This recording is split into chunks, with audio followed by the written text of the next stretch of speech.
Hallelujah, hallelujah. सब लोग खुश हैं? जोर से कहें, दोनों हाथ उठाएं, कहें हालेलुया। और जोर से बोले हालेलुया। जो आप हाथ को हिलाते हो, उठते हो, बैठते हो, ये ऐसे ही नहीं है, इसका एक स्पिरिचुअल मीनिंग होता है। हालेलुया। इन सारी बातों का स्पिरिचुअल मीनिंग, आप चर्च में कुछ भी एक्टिविटीज होता है उसके स्पिरिचुअल मीनिंग होता है, एक आत्मिक मतलब होता है उसका। क्यों आपको बार बार बैठने के लिए बोला जाता है? हाथ को हिलाओ, आंखें बंद करो, छाती पे हाथ रखो, सिर पे हाथ रखो, एक कदम आगे जाओ, एक कदम पीछे जाओ, साइड में जाओ, बगल में जाओ। आपको क्या लगता है ये तमाशा होता है ऐसा बोलने से? अगर आप सोचोगे तमाशा है, नाटक है, तो आपके लिए नाटक है। अगर आप सोचोगे इसका एक स्पिरिचुअल मीनिंग है, तो आप एक बड़ी सामर्थ्य के कामों को अपने जीवन में देखोगे। क्योंकि जो कुछ भी एक्टिविटीज चर्च में होता है, यहाँ जब परमेश्वर की उपस्थिति में आप जो भी करते हो, कई बार खड़ा होकर आराधना करते हैं, बैठ के आराधना करते हैं, लेट के आराधना करते हैं, साष्टांग प्रणाम करके आराधना करते हैं। सब लोगों का एक अलग अलग तरीका है। बाइबल में लिखा है एलिया जब प्रार्थना कर रहा था तो अपने दोनों अपने सिर को दोनों पैर के नीचे रखा था, मतलब उसका ये सिर ये पैर के अंदर था। आप सोचो, अब में से किसी ने ऐसा प्रार्थना कर आज तक किया है? नहीं किया है। Very hard. वो प्रार्थना ऐसे भी कर सकता था, खड़ा होकर कर सकता था, बैठ के कर सकता था, लेट के कर सकता था। ऐसे करने की क्या जरूरत? Everything that happens in the church there is a spiritual meaning of it. हर एक बातें जो चर्च में होती है उसके आत्मिक मतलब होता है। Hallelujah, hallelujah. ये सारी बातें हमें धीरे धीरे समझ में आ रही हैं। मैं चाहता हूं कि आप भी इन चीजों को समझो। जैसा आप समझोगे, जैसे आप लोगे, वैसे ही आपके लाइफ में होगा। हर एक चीज का एक स्पिरिचुअल मीनिंग है और उस मीनिंग को आपको समझने की जरूरत है। Anything that happens, it doesn't happen automatically, there is meaning. कुछ भी होता है वो ऐसे ही नहीं हो जाता है। आपको लगता है आज ये जो स्टेज है यहाँ पे हिल रहा है, ये अच्छा से नहीं लगा। हर दिन ये लोग अच्छे से लगाते हैं, आज नहीं लगाया। इसका भी एक स्पिरिचुअल मीनिंग है। मैं हमेशा देखता था ये जो है हमेशा सेट रहता है, लेकिन आज है नहीं। कुछ भी हो, शायद इसका पीछे का पर्दा भी नहीं लगाया, इसका भी एक स्पिरिचुअल मीनिंग है। सारी बातें भलाई को उत्पन्न करता है। आमीन, हालेलुया। कुछ होना या नहीं होना ये हमारे वजह से, हमारे कारण से नहीं होता। हर एक चीज जो इस पृथ्वी पर होता है उसके खुदा के कंट्रोल में है और वो जैसा चाहता है वैसा होता है। इसको समझने की जरूरत है, इस मीनिंग्स को समझने की जरूरत है। हालेलुया।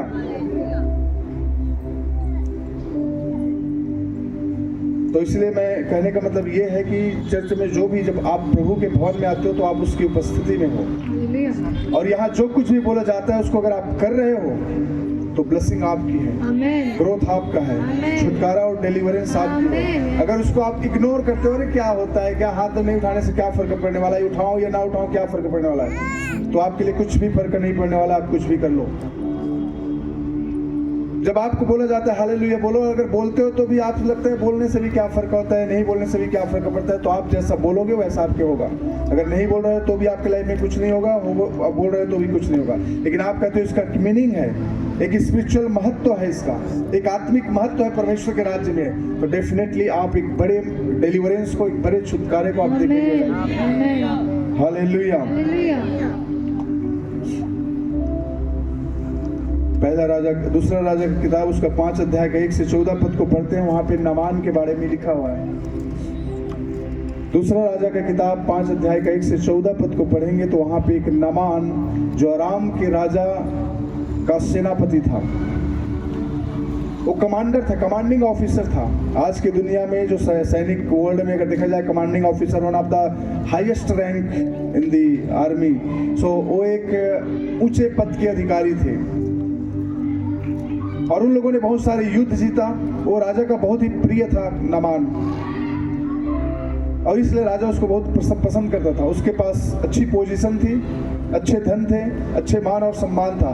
और उन लोगों ने इजराइल में भी अटैक किया और इजराइल से कुछ लोगों को अपने पास ले आया, और इजराइल से एक लड़की को भी लेकर आई थी, छोटी लड़की, और उसकी पत्नी की सेवा करती थी वो।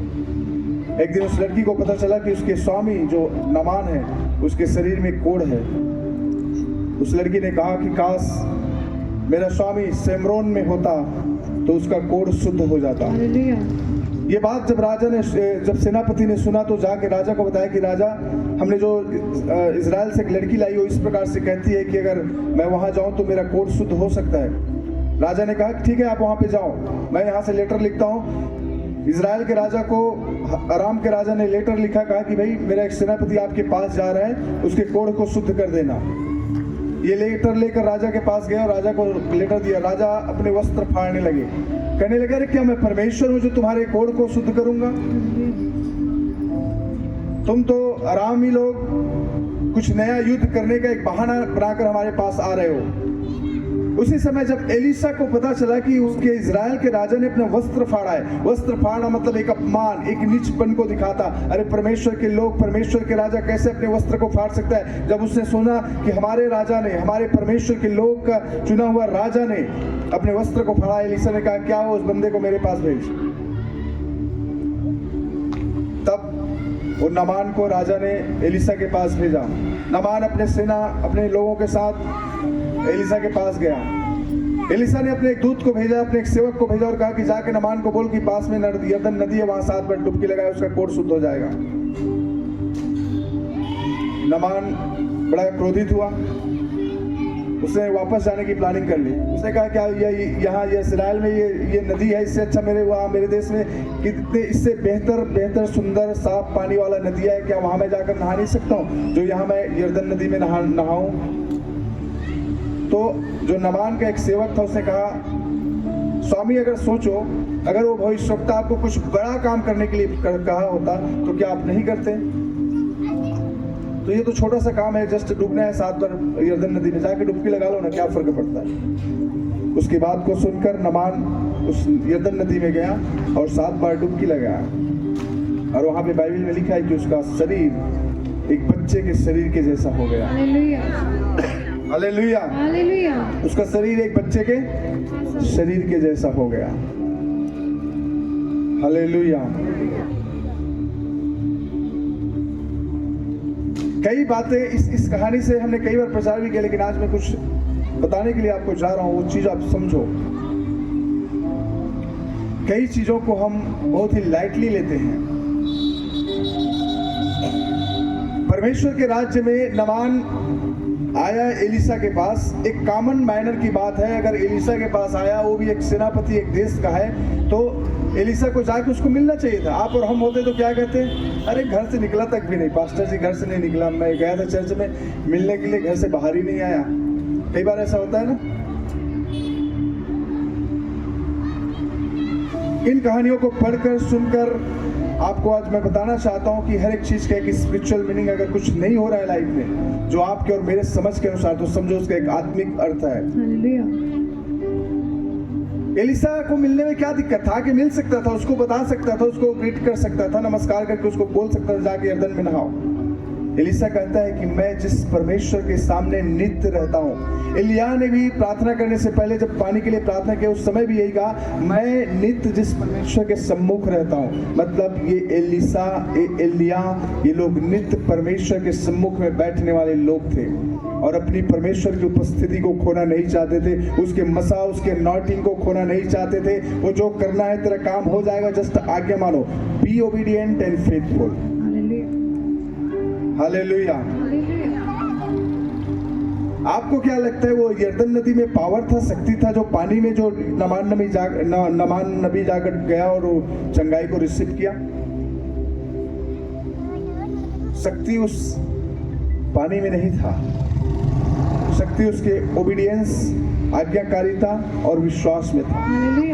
जो एक परमेश्वर के दास ने जो आदेश उसको दिया, उस आदेश को माना या नहीं माना उस पर था। उसको गुस्सा आया। कई बार आप और हम भी गुस्सा होते हैं, अरे हम चर्च में गए, पास्टर ने बात नहीं किया, पास्टर जी ने बात नहीं किया। कई बार ऐसे होता है, या हमसे नहीं मिला, या हमारी फोन से बात नहीं हो पाई, या चर्च में हमसे नहीं मिल पाए। कई बार हमें होता है। अगर नहीं हुआ तो समझो, आप ये समझ लो कि खुदा तेरी योजना है, तेरी इच्छा है। आप गुस्सा होने से अपने आप में उस कड़वाहट को लेकर जाएंगे। अगर सोचो नामान उस दिन गुस्से से वापस चला गया होता तो क्या हुआ होता? उसका कोढ़ उसके शरीर से नहीं गया होता। वो पूरे लाइफ कोढ़ की जिंदगी जीता और मर जाता अंत में, क्योंकि एक गुस्सा, एक नासमझ, डिसओबीडिएंट उसके लाइफ को बर्बाद कर सकता था। लेकिन एक आज्ञाकारिता, एक छोटा सा विश्वास उसके जीवन में बड़ा परिवर्तन को लेकर आ गया। एलीशा परमेश्वर का दास था। वो परमेश्वर का दास जो कहता है कि मैं नित्य परमेश्वर के सम्मुख रहता हूँ। आप जो 1 से 14 तक पढ़ेंगे तो वहां पे मिलेगा आपको। उसने कहा जब चंगाई उसको मिला, उसके बाद में मैं बताऊंगा उसको, लेकिन मैं ये चीज बताना चाहता हूँ, फोकस देना चाहता हूँ, आप समझो चीजों को कि जो कुछ भी एक्टिविटीज हो रहा है उसका एक स्पिरिचुअल मीनिंग है। वहां पे कहा वो चाहता तो नामान चाहता था एलीशा आते उसके पास, उसको खड़ा होकर नमस्कार करता और उससे हालचाल पूछता, उसके बाद उसके कोढ़ पर अपना हाथ रखता और प्रार्थना करता और उसका कोढ़ शुद्ध हो जाता। ये उसका एक्सपेक्टेशन था। लेकिन एलीशा ने जो कहा उसके एक्सपेक्टेशन से बिल्कुल विपरीत था। कई बार आपके हमारे लाइफ में ऐसा होता है, आपको परमेश्वर के दास या हमने कुछ बोला या कुछ हुआ या परमेश्वर का वचन कुछ कहते हैं, आपके एक्सपेक्टेशन से अगर अलग है, डिफरेंट है, आपके विचार से मैच नहीं कर रहा है, फिर भी आप उसको आज्ञा को मानो। अगर आशीष को पाना है, डिलीवरेंस को पाना है, छुटकारे को पाना है, तो बी ओबीडिएंट एंड फेथफुल। आज्ञाकारी रहो और विश्वास योग्य रहो। नामान के लाइफ में अगर ये नहीं हुआ होता, अगर वो आज्ञा को नहीं माना होता, तो पूरे लाइफ उस कोढ़ के साथ अपने जीवन को व्यतीत करना था उसको। यर्दन में जाकर नहाना एक फन्नी सा लगता है, एक मजाक सा लगता है। कोई आया है, कोई दूर देश से आया है उससे चंगाई प्राप्त करने के लिए, और ये परमेश्वर के दास कहते हैं जाके वहां पे डुबकी लगाओ। ये क्या बात हुई? एक मजाक टाइप का लगता है, उसको भी लगता है कोई बच्चा जैसा कोई बात कर रहा है, जाके नदी में जाके डुबकी लगाओ। ये क्या बात हुई? बात डुबकी लगाने की नहीं थी, बात उस पानी में जाने की नहीं थी, बात यर्दन की नहीं थी, बात थी एलीशा जो परमेश्वर के दास से उसके प्रति आज्ञा को मानना, उसके कहे हुए वचनों को सुनना और उसके अनुसार कार्य करना। अगर परमेश्वर के दास ने कहा है तो मुझे करना है, चाहे वो कुछ भी हो जाए। अगर परमेश्वर के दास कहता है मुझे यहाँ जाना है तो वहां जाना है। अगर परमेश्वर के दास कहता है ये करना है तो मुझे करना है, क्योंकि अगर आप उसको करोगे और विश्वास के साथ करोगे तो डेफिनेटली डिलीवरेंस और छुटकारा आपके साथ है। अगर नहीं तो उस कोढ़ के साथ पूरे लाइफ नामान अपने जीवन को व्यतीत किया होता। लेकिन छोटी सी आज्ञाकारिता ने, छोटा सा विश्वास ने उसके जीवन में एक बड़ा परिवर्तन को लाया। वो यर्दन में गया, वो डुबकी लगाया, शायद एक बार नहा के निकला होगा और देखा होगा कुछ फर्क नहीं पड़ा, फिर भी चलो दूसरा बार भी लगा लिया, तीसरी बार भी लगा लिया, चौथी बार भी लगा लिया।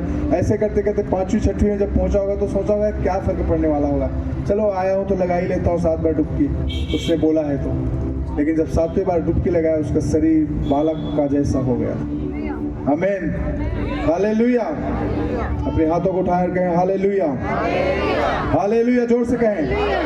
आप जोर से हालेलुया बोलते हो, आमीन बोलते हो, हाथों को उठाते हो, आंखों को बंद करते हो, इस सब का स्पिरिचुअल मीनिंग है। परमेश्वर इसके द्वारा आपके जीवन में कार्य करता है, बंधन टूटता है। हालेलुया। तो ये चीज को समझो, कभी भी इसको नजरअंदाज मत करो। जिस तरह से परमेश्वर के दास ने कहा यर्दन में जाओ और डुबकी लगाओ, आपको अगर कहते हैं हाथ उठाओ तो हाथ उठाओ, आपको कहते हैं आंख बंद करो तो आंख बंद करो, आपको कहते हैं अगर खड़े हो जाओ तो खड़े हो जाओ, क्योंकि उसी समय क्या पता जिस समय आप खड़ा होना चाहते हो उसी समय परमेश्वर आपको डिलीवरेंस देना चाहता है। क्या पता जिस समय आप अपने हाथों को उठाना चाहते हो उसी समय परमेश्वर आपको डिलीवरेंस देना चाहता है। हमें नहीं पता परमेश्वर का आत्मा, उसकी सामर्थ्य कब और कब हमारे शरीर में काम करेगा, हमारे बच्चों के लाइफ में, हमारे फिनांस में, हमारे नौकरी और बिजनेस में, हमें नहीं पता। इसलिए be ready always to receive the blessing of God. परमेश्वर के आशीष को पाने के लिए हर समय रेडी रहें और कुछ भी करने के लिए तैयार रहें और आप परमेश्वर के आशीष को पा सकते हैं, क्योंकि उस समय को हम नहीं जानते कब परमेश्वर की आत्मा हम पर हावी होगा और हमें डिलीवरेंस देगा, हमें छुटकारा देगा। ये जो व्यक्ति था 7 बार किया, 6 बार तक कुछ भी नहीं हुआ था। मुझे लगता है अगर 6 बार में हो गया होता तो ये भाग के आ जाए मैं चंगा हो गया। 7वें बार में ही हुआ है, क्योंकि उनको पता है 7 बार परमेश्वर ने बोला है तो 7वें बार में ही करेगा, क्योंकि उसको पता है अगर एक पहले बार दूसरे बार में इसको चंगा कर दिया तो 5 बार नहीं करेगा। हालेलुया। हम मनुष्यों का आदत है, हम प्रार्थना करते हैं प्रभु मैं आपके लिए ये करूंगा ये करूंगा, अगर वो हमें मिल गया, उसका उत्तर हमें मिल गया तो हम भूल जाते हैं। एक दो बार गए प्रभु, हम कहेंगे परमेश्वर मैं अगर मुझे मेरा काम हो गया तो मैं हर संडे चर्च में आऊंगा। काम आपको परमेश्वर ने कर दिया, आप लगातार 1 महीना 2 महीने हर संडे चर्च में आए, तीसरा महीने से दिखाई भी नहीं देते। Hallelujah, be faithful to the Lord. परमेश्वर को पता है जो है, जितने बार उठने के लिए बोल रहा है, जितने बार बैठने के लिए बोल रहा है, जितने बार हाथों को उठाने के लिए बोल रहा है, जितने बार आंखों को बंद करने के लिए बोल रहा है, जितने बार आपके हाथ को अपने शरीर में रखो, अंगों पर रखो, बोल रहा है करिए, क्योंकि पता नहीं कब परमेश्वर की सामर्थ आप पर आएगा और आप चंगाई को रिसीव करोगे, डिलीवरेंस को रिसीव करोगे। क्योंकि जो नामान ने जो डिलीवरेंस रिसीव किया था वो पहले बार में नहीं हुआ था, दूसरे बार में भी नहीं हुआ था, तीसरे बार में भी नहीं हुआ था, तो 7वें बार में जाकर चंगाई को मिला था। हालेलुया। तो आप जब तक परमेश्वर, आप कहें जब चर्च आते हैं, खुदा आप जब तक मुझे वो डिलीवरेंस नहीं मिल जाता, वो छुटकारा नहीं मिल जाता, वो चंगाई में नहीं मिल जाता, मैं हर एक चीज करने के लिए तैयार हूँ जो आप चाहते हैं। यहाँ से जो कुछ भी बोला जाता है, चाहे वर्शिप टीम के द्वारा हो, चाहे हमारे द्वारा हो, चाहे किसी बाइबल रीडिंग करने वाले के द्वारा कुछ भी बोला जाता है, समझो परमेश्वर के द्वारा वो बोला हुआ शब्द आपके और हमारे लिए है। Hallelujah, hallelujah. तो हर एक चीजों को आप समझो, जो कुछ भी इस भवन में परमेश्वर की उपस्थिति में हो रहा है वो परमेश्वर की उपस्थिति में हो रहा है, और हर एक चीज का परमेश्वर एक अलग योजना, एक अलग उसका मीनिंग खुदा ने हमारी लाइफ के लिए रखा है। नामान को चंगाई मिला 7वें बार में। हम कितने बार में निराश हो जाते हैं। एक बार हम आते हैं प्रार्थना कराने के लिए, चर्च में प्रार्थना कराया, चंगाई नहीं मिली, दोबारा आए, चंगाई नहीं मिली, 3 बार आए, चंगाई नहीं मिली, चौथा दिन में हम आना बंद कर देते हैं, प्रार्थना करना बंद कर देते हैं, परमेश्वर की उपस्थिति में बैठना बंद कर देते हैं। एक बार हमने उपवास रखा, प्रार्थना नहीं मिला, आंसर नहीं मिला, 2 बार उपवास रखा, 3 बार। हम कितने बार उपवास रखते हैं, हम कितने बार प्रार्थना करते हैं, कितने संडे हम चर्च में आते हैं। इन चीजों को आप देखिए, अगर आपके लाइफ में वो डिलीवरेंस नहीं है, वो छुटकारे नहीं है, वो बरकत और चंगाई नहीं है, तो आप समझिए कि आपने कहीं ना कहीं मिस किया है। अगर नामान 5 बार में 5वीं बार अगर वो लगाकर निकल गया होता तो क्या उसको रोग से चंगाई हुआ होता? मुझे नहीं लगता वो रोग से चंगाई हुआ होता। उसने कहा 5 बार हो गए, 6 बार हो गए, क्या होगा, कुछ 1 बार तो बच गया, उसमें क्या होने वाला है? क्या पता वो 7वें बार में ही होना था उसको। आपके लाइफ में भी जब आप एक परमेश्वर के साथ साथ चलते हैं, प्रार्थना करते हैं, आराधना करते हैं, बाइबल पढ़ते हैं, चर्च में जाते हैं, कुछ नहीं हो रहा है, कोई नहीं, आप समझिए इस बार जरूर कुछ होने वाला है, इस संडे जरूर कुछ होने वाला है, इस संडे मेरे परिस्थिति बदलने वाला है, इस संडे मेरे हालात बदलने वाले। हर संडे में आप इस आशा के साथ आओ। नए नियम के किताब में 38 इयर्स के बीमार जो व्यक्ति था, 38 साल से उस जगह पे था जहाँ पे हर साल चंगाई हुआ करता था। हर साल व्यक्ति वहां चंगाई प्राप्त करते जाते थे, लेकिन एक ऐसा व्यक्ति जो 38 साल से उसी जगह पर था, लेकिन उसे चंगाई नहीं मिला था, क्योंकि जैसे वो जाने की कोशिश करता था कोई और उस पर चला जाता था। लेकिन उस व्यक्ति ने आशा नहीं खोया, इस आशा में रहा। हर साल वो कहता होगा शायद इस साल मैं ही पहला व्यक्ति होऊंगा जो उस कुंड में कूदूंगा और अपने आप को चंगाई प्राप्त करूंगा। इसी आशा के साथ वो अपने जीवन को उस कुंड के आसपास ही काटता रहा कि इस साल शायद मैं पहला व्यक्ति हो जाऊंगा जो उस कुंड से चंगाई को प्राप्त करूंगा। आप भी इसी आशा के साथ आइए चर्च में कि इस संडे मैं ही व्यक्ति होऊंगा जो रिसीव करूंगा परमेश्वर के ब्लेसिंग को, उसके डिलीवरेंस को, उसके छुटकारे को। ये संडे मेरे लिए आशीष का संडे होने जा रहा है, ये संडे मेरे लिए ब्लेसिंग का संडे होने जा रहा है, ये संडे मेरे लिए एक आत्मिक रिवाइवल का संडे होने जा रहा है। इस आशा से आप आओ। जब आप सोचेंगे कि ये संडे कुछ होने वाला है, परमेश्वर आपकी लाइफ में जरूर वो करेगा।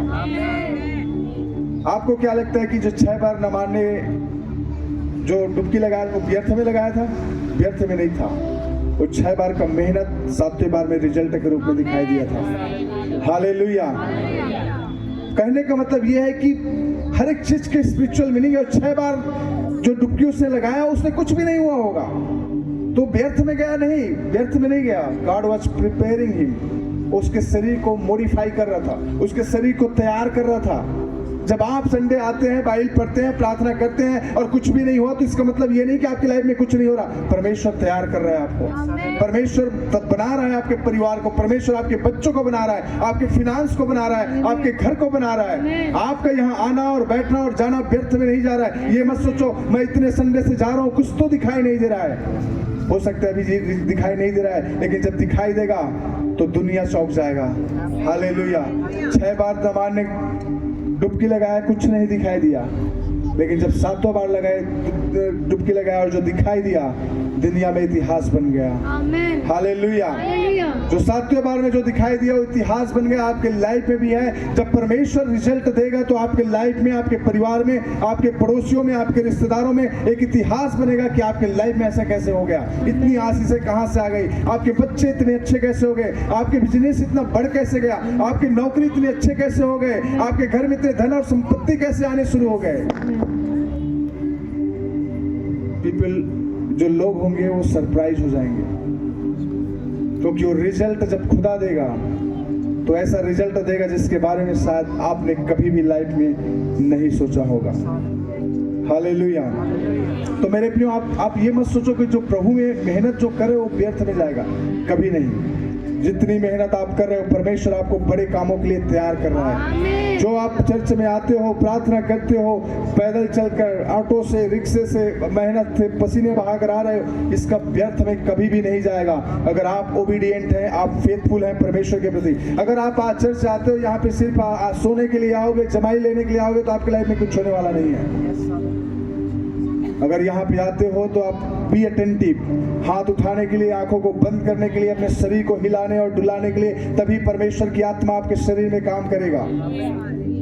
यरदन नदी में नमान गया तो सिर पर जाकर ऐसे करके वो डुबकी नहीं आया, डुबकी मारा, डुबकी लगाने के लिए बोला, जाकर उसमें डुबकी लगा। क्या कर, उसमें डुबकी लगा। डुबकी लगाना मतलब थोड़ा तैरे से 7 बार वहां डुबकी लगा, यहाँ से निकला होगा, शायद उस साइड गया होगा, फिर वहां से निकल के इस साइड आया होगा, फिर यहाँ से निकल के उस साइड गया होगा। मुझे ऐसा लग रहा है, क्योंकि जो नदी था ना, उसमें गया होगा, इस साइड से घुसा होगा, अगले साइड निकला होगा, वहां से निकल के इस साइड निकला होगा, डुबकी लगाने का काम कर रहा था। ओ जीसस, हालेलुया, हालेलुया, हालेलुया। अपने शरीर को हिलाओ डुलाओ। जब आप यहाँ पे आओगे और कुछ भी यहाँ पे जो बोला जा रहा है उसके अनुसार अगर नहीं करोगे तो लाइफ में कुछ भी होने वाला नहीं है। लेकिन जो यहाँ बोला जा रहा है वो कर रहे हो, उसको ओबीडिएंट के साथ, आज्ञाकारिता के साथ, और साथ ही साथ आप विश्वास कर रहे हो, मेरा हाथ उठाना व्यर्थ में नहीं जा रहा है, मेरे आंखों को बंद करना व्यर्थ में नहीं जा रहा है, मेरा चिल्लाना आमीन और हालेलुया करके व्यर्थ में नहीं जा रहा है। इसका काम हो रहा है, परमेश्वर काम कर रहा है। आप रिजल्ट को देखेंगे, और जब रिजल्ट आएगा तो दुनिया चौंक जाएंगे। जब रिजल्ट आएगा तो आपके परिवार चौंक जाएंगे, जब रिजल्ट आएगा तो आपके रिश्तेदार चौंक जाएंगे, जब रिजल्ट आएगा तो लोग चौंक जाएंगे कि कैसे इनके लाइफ में ये सब होना शुरू हो गया। नामान ने बहुत सारे, क्या आपको क्या लगता है, नामान ने इलाज पानी नहीं करवाया होगा अपना? क्या डॉक्टरों और वैद्यों को नहीं दिखाया होगा उस समय? वो हर जगह हर कोशिश किया होगा उसको करने के लिए, लेकिन सब तरफ निराशा और निराशा ही था। आप दुनिया में कहीं भी भटक लो, अगर परमेश्वर पर भरोसा नहीं है, परमेश्वर पर विश्वास नहीं है, चर्च नहीं आते, तो आप डेली पूरे लाइफ मेहनत करते रहोगे, लेकिन 1 रुपया घर में नहीं बचा पाओगे। आप पूरे लाइफ मेहनत करते हो, लेकिन एंड में क्या होता है, 1 रुपया भी आप बचाने के योग्य नहीं रहते हो। कारण क्या है? आप सिर्फ अब मेहनत करते हो। आज पास्टर अम्मा बोल रही थी, क्या कहता है, तू अमीर होने के लिए मेहनत न करना, परमेश्वर पर भरोसा रखना, अपने कामों को उस पर सौंप दे। खुदा ये तेरा काम है, पैसा तेरा है, ये धन तेरा है, ये संपत्ति तेरा है, परमेश्वर बढ़ाएगा। हम क्या कहते हैं, आज ये काम कर लूं, वो काम कर लूं, हम मेहनत अमीर होने के लिए, घर में इकट्ठा करने के लिए मेहनत करते हैं पूरे लाइफ, लेकिन बचता कुछ भी नहीं है, क्योंकि बचने का साधन सिर्फ एक ही है, वो यीशु मसीह। अगर उस पर भरोसा रखते हो तभी बचोगे। नामान को क्या लगता है आपको? नामान ने आसपास में नहीं गया होगा इलाज करवाने के लिए, दुनिया के उसके देश के सारे वैद्यों को बुलाया होगा, सारे तंत्र मंत्र करने वाले लोगों को बुलाया होगा, सभी से उसने कोशिश करवाया होगा कि कुछ तो करो, मेरा ये बीमारी चला जाए, और सबने कोशिश की होगी, बहुत सारे पैसे भी उसने खर्च किए होंगे, लेकिन कहीं कोई आशा नहीं था, क्योंकि आशा और चंगाई सिर्फ यीशु मसीह में है। हालेलुया। क्योंकि हमें पता चलता है जब उसको चंगाई मिल गया, जब चंगाई मिल गया तो उसने बहुत सारे सोने और चांदी लेकर आए थे, उसने एलिशा को दिया, बोला प्रभु आप ये सारी चीजें रखें। एलिशा ने बहुत अच्छी बातें कही। उस समय एलिशा ने कहा, यहोवा की शपथ जिसके सम्मुख मैं दिन और रात रहता हूँ, मैं तुमसे 1 रुपया भी नहीं लूंगा। हालेलुया। मतलब क्या है कि एलिशा परमेश्वर के सम्मुख दिन और रात बैठने वाला व्यक्ति था। वो 4 जगह बैठकर हंसी मजाक करने वाला, गप्पे मारने वाला, बुराई करने वाला, कुड़कुड़ाने वालों में से नहीं था। वो परमेश्वर के सम्मुख में बैठने वाला व्यक्ति था वो, और जब वो बोला वो होगा। ऐसे व्यक्ति जो परमेश्वर की उपस्थिति में समय बिताता है, अगर वो कुछ बोलता है तो आपके लाइफ में वो होगा। हालेलुया। तो कोई भी चीज, कोई भी सिम्टम्स, कोई भी बातें आपको बोलते हैं चर्च में, तो समझो उसको नजरअंदाज कभी भी ना करें, क्योंकि उसका एक स्पिरिचुअल मीनिंग है। जब आपको बोले खड़ा हो तो खड़ा होना है, बैठो तो बैठना है, लेटो तो लेटना है, घुटने में आ जाओ तो घुटने में आना है, आंख बंद करो तो आंख बंद करना है। अगर इन चीजों को आप इजीली लेते हैं तो जो खुदा चाहता है वो आपकी लाइफ में नहीं हो पाएगा, जो परमेश्वर आपको देना चाहता है। यही कारण होता है कि कई बार जब हम प्रार्थना करते हैं, आप में से बहुत सारे लोगों को डिलीवरेंस मिलता है, बहुत सारे लोग को पवित्र आत्मा से भरते हैं, और बहुत सारों को तो कुछ भी फर्क नहीं पड़ता। वो कल भी वैसे थे, आज भी वैसे हैं, क्योंकि आप चीजों को लाइटली लेते हैं।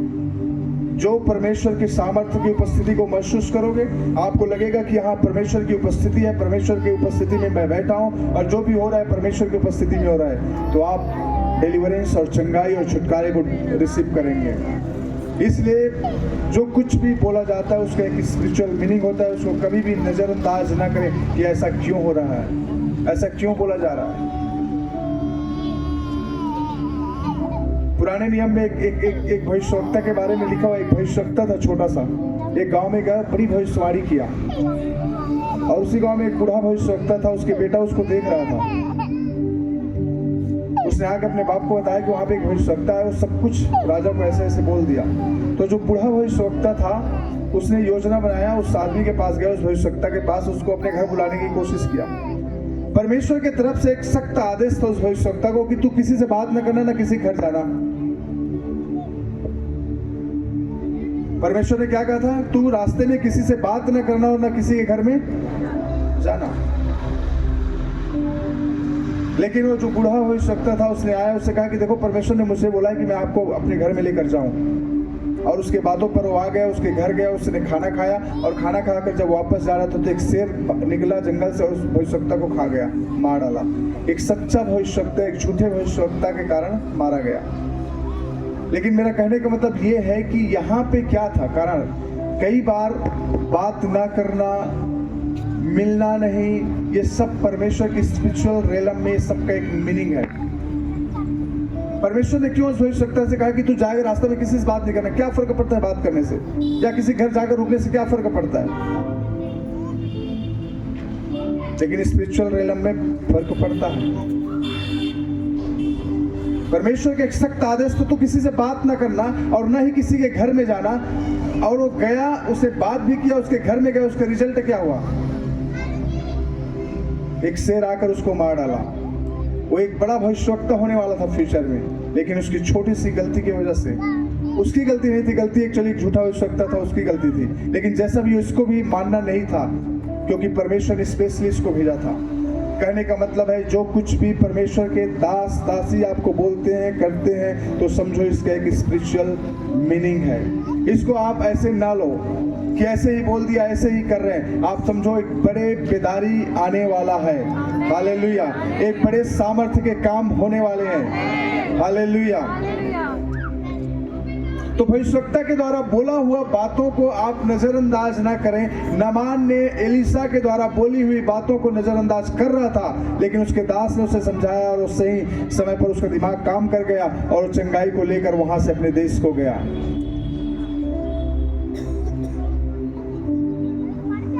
आज परमेश्वर इस वचन के द्वारा हमें बताना चाहता है, आप जो मेहनत कर रहे हैं, चर्च आते हैं, दसवां देते होंगे, ऑफरिंग देते होंगे, प्रार्थना करते होंगे, बाइबल पढ़ते होंगे, समय देते होंगे, टेंट लगाते हैं, सारे काम जो आप करते हैं सब कुछ का, ये मत सोचो कि आपका ये व्यर्थ में जा रहा है। परमेश्वर के लिए किया हुआ काम कभी व्यर्थ में नहीं जाता। इज प्रिपेयरिंग, वो रेडी कर रहा है आपके लिए। जब वो रिजल्ट देगा आपको, आपके कर्मों का जब रिजल्ट देगा तो वो अद्भुत होगा। हालेलुया। एक वचन को और मैं बताना चाहता हूँ, नंबर का किताब, गिनती का किताब, उसका 21 अध्याय का 4 से 9 पद को पढ़ेंगे तो वहां पे इजरायलियों के बारे में लिखा हुआ है। इजरायली परमेश्वर और मूसा के विरुद्ध में कुड़कुड़ाने लगे। इजरायलियों ने कहा, मूसा तूने हमें, परमेश्वर आपने हमें यहाँ पे क्यों लाए हो? इस जंगल में मरने के लिए, खाने को ढंग से तो मिल नहीं रहा है। अच्छा खासा हम मिस्र में थे, अच्छा खाते थे, अच्छा पीते थे, चैन से रह रहे थे, सब कुछ तो ठीक था। यहाँ वही सड़ा हुआ रोटी हमें दे रहे हो। मन्ना को उन लोगों ने बोला वर्थलेस फूड, एक सड़ी हुई रोटी, एक निकम्मा रोटी। हिंदी उसका मीनिंग में लिखा है निकम्मी रोटी, इंग्लिश में कहता है वर्थलेस फूड। आप हमें इस जंगल में लेकर आए हो मरने के लिए और खाना भी दे रहे हो इसी सेम खाना, वो सुबह शाम, सुबह भी मन्ना, शाम को मन्ना, और कहते हैं ये वर्थलेस है।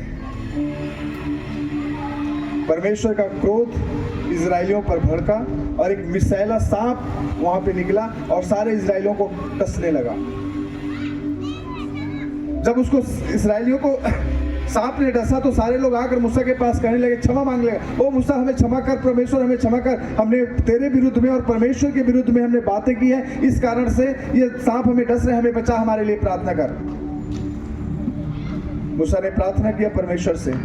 परमेश्वर ने मूसा से कहा, एक काम कर मूसा, तू एक बड़ा सा पीतल का सांप बना और लेके छत में टांग दे ऐसे करके, और जो कोई भी उस सांप की ओर देखेगा वो जीवित हो जाएगा। परमेश्वर इस घटना के द्वारा भी मैं आपको बताना चाहता हूं, परमेश्वर चाहता तो मूसा कहता सब लोग जीवित हो जाओ, प्रार्थना कर दो, चंगा हो जाता। वो सांप बनाकर वहां टांगने की क्या जरूरत थी?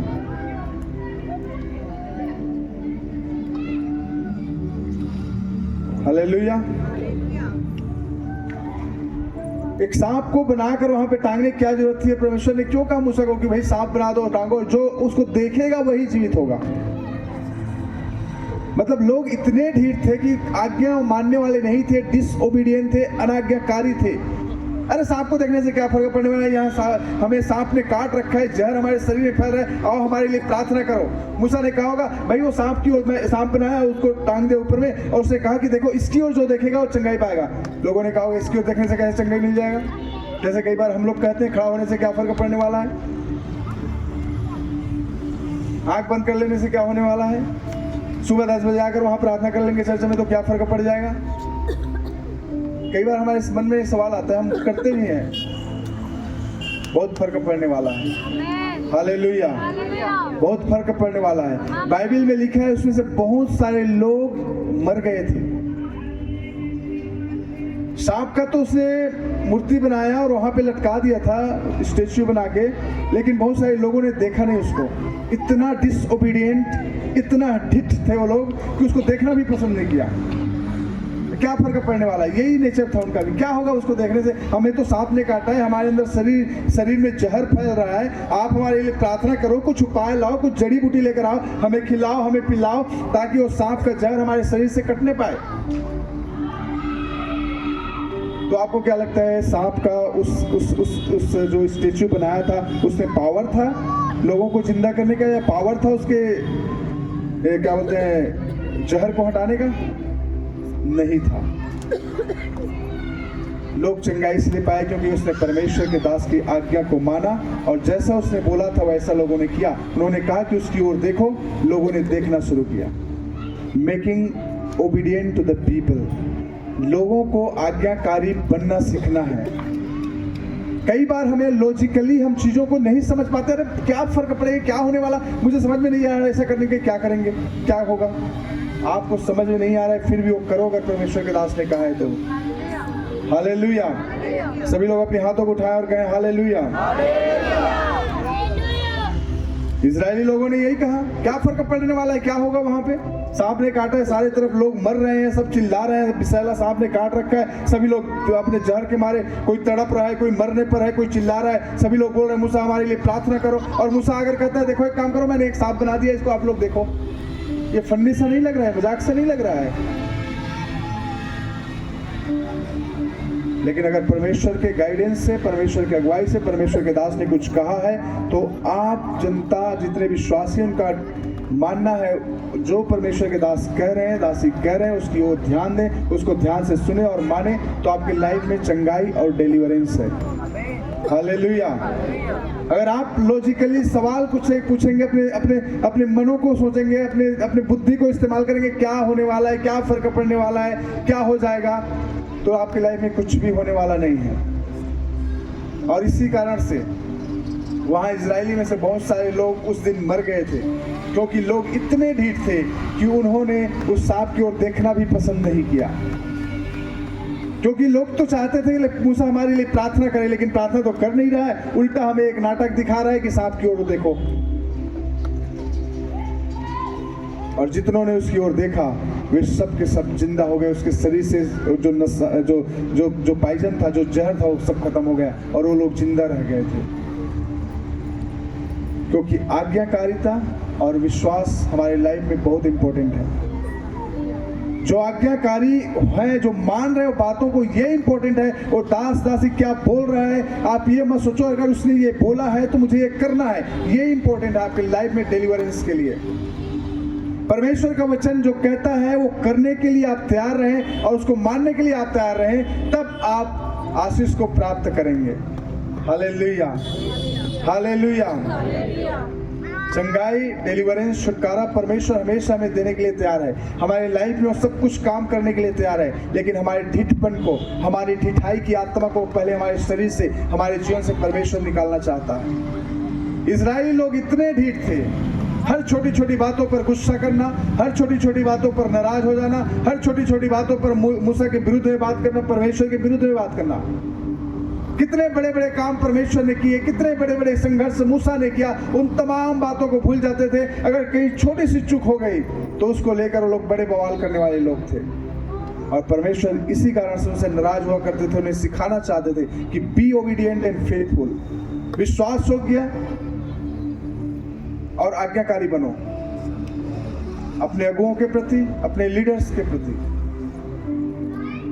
जब ऐसा होंगे तभी लाइफ में जो परमेश्वर की आशीषें हैं, परमेश्वर की जो बरकतें हैं, परमेश्वर जो हमारे लिए तैयार कर रखा है, वो मिल पाएगा, अन्यथा वो नहीं मिलेगा। आमीन, हालेलुया।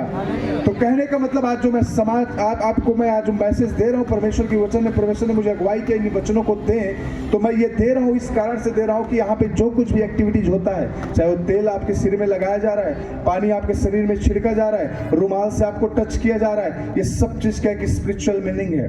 पुराने नियम में हम पढ़ेंगे, एक जगह पानी कड़वा हो गया था, वहां पे क्या गया, परमेश्वर ने कहा कि वो डाली लेकर आओ और उसमें डालो पानी में, और डाली क्या बोलते हैं, पानी मीठा हो जाएगा। उसका क्या है, डाली लाने का क्या मतलब है। एक जगह पानी खारा था, उसको क्या बोलते हैं, वहाँ के बच्चे जन्म नहीं देते थे, नमक को परमेश्वर ने कहा नमक लाओ, उसमें डाल दो पानी तो साफ हो जाएगा। परमेश्वर ने कई ऐसे ओकेशंस हैं जहाँ पे चीजों को इस्तेमाल किया है। हालेलुया। तो अगर आपके लिए कुछ एक्टिविटीज हो रहा है, कुछ किया जा रहा है, तो समझो परमेश्वर इसके द्वारा एक बड़ी डिलीवरेंस, एक बड़ी छुटकारे को आपकी लाइफ में कर रहा है। आमीन, हालेलुया। तो हमारे लाइफ में परमेश्वर एक छुटकारा और डिलीवरेंस को देने के लिए जा रहा है, चंगाई को देने के लिए जा रहा है। बट ये आप सभी को क्या है, उसकी जरूरत है एक आज्ञाकारी और विश्वास योग्य होने का। जो कुछ भी बोला जाता है, विदाउट एनी क्वेश्चन जस्ट ओबे, बिना कोई सवाल किए आज्ञा को माने। परमेश्वर कंप्लीट सरेंडर चाहता है, कंप्लीटली सरेंडर। एलिसा का सिलेक्शन कैसे हुआ था, यही एलिसा पिछले बार मैं आपको बता रहा था, एलिसा को परमेश्वर ने कैसे चुना था। एलिसा अपने खेत में काम कर रहा था 12 बैलों के साथ, और एक बैल के साथ लास्ट में खुद भी लगा हुआ था। 12वां बैल वो खुद था, मतलब बैल तो लगे हुए थे, साथ में वो भी लगा हुआ था, हल चला रहा था, खेत की जुताई कर रहे थे। एलिसा ने अपना कंबल उसके ऊपर फेंका, उसको समझा बुलाहट, और सारी चीजों को छोड़कर इमीडिएट एलिया के पीछे चलना शुरू कर दिया। No question. उसको नहीं पता था एलिसा को कि एक आने वाले समय में परमेश्वर उसको एलिया से भी ज्यादा इस्तेमाल करेगा। उसका सिर्फ एक ही कारण था, ओबीडिएंट और फेथफुलनेस। अपने दास के, अपने गुरु के प्रति ओबीडिएंट था वो, एलिया के प्रति आज्ञाकारी था वो, एलिया के प्रति वो विश्वास योग्य था। और इसी विश्वास योग्यता ने, इसी आज्ञाकारिता ने एलिया से भी डबल मिरेकल करने का सामर्थ्य उसे दे दिया था। हालेलुया। आपकी आज्ञाकारी, आपकी विश्वास योग्यता, आपकी सक्सेस, आपकी डिलीवरेंस पर डिपेंड है, आपकी विश्वास योग्यता और आपकी आज्ञाकारी। जितना आप आज्ञाकारी हैं, जितना आप विश्वास योग्य, आपकी छुटकारा, आपकी चंगाई, आपकी भलाई, उतना ही ज्यादा आपके जीवन में, आपके परिवार में, आपके बच्चों पर होने वाला है। Hallelujah, hallelujah. Thank you Jesus, glory to God, thank you Father, thank you Jesus. क्योंकि परमेश्वर वर्डिक्ट को चेंज कर सकता है। कई बार हिजकिय्याह का किताब यशायाह 38 चैप्टर को पढ़ते हैं तो वहाँ पे हिजकिय्याह के बारे में है। परमेश्वर की ओर से एक आदेश आया कि हिजकिय्याह मर जाएगा, लेकिन हिजकिय्याह ने क्या किया? उसने परमेश्वर से प्रार्थना की और परमेश्वर अपना वर्डिक्ट, अपना निर्णय, अपना जजमेंट उसने बदल दिया। आज परमेश्वर चाहता है कि हमारे जीवन में जो भी निर्णय खुदा ने हमारे नुकसान के लिए अगर कुछ ऐसा प्लानिंग है, वो हल फायदे में बदलने पाए यीशु के नाम में। हालेलुया। क्योंकि परमेश्वर हमारे जज, सुप्रीम जज है। वो परिस्थितियों और समय को बदलने वाला परमेश्वर है। जो शैतान ने आपके लाइफ में जो बीज बोया है, बीमारी का बीज, गरीबी का बीज, लड़ाई झगड़े का बीज, इनकम नहीं मिलने का बीज, वो सारे बीज को परमेश्वर आज उखाड़ फेंकेगा जब आप आज्ञाकारी और ओबीडिएंट हो जाएंगे। हालेलुया। हम सभी लोग अपने स्थानों में खड़ा हो जाएंगे। Thank you Jesus, glory to God.